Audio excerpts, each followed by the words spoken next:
રાજકોટમાં તહેવારોને લઈ ડાયવર્ઝન અને રાજકોટના લોકોને હાલાકીનો સામનો.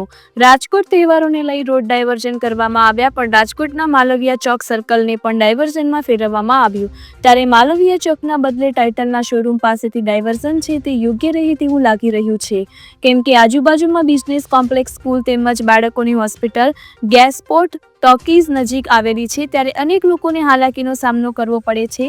ત્યારે દ્રશ્યમાં એવું પણ નજરે પડે છે કે અનેક લોકો પોલીસની આંખ નીચેથી પણ સરકાવીને નીકળી જાય છે. તેના પર ધ્યાન નથી જતું, અને જો તમે કોઈ અધિકારી હોવ તો તમને કોઈ નિયમ લાગુ પડતો નથી.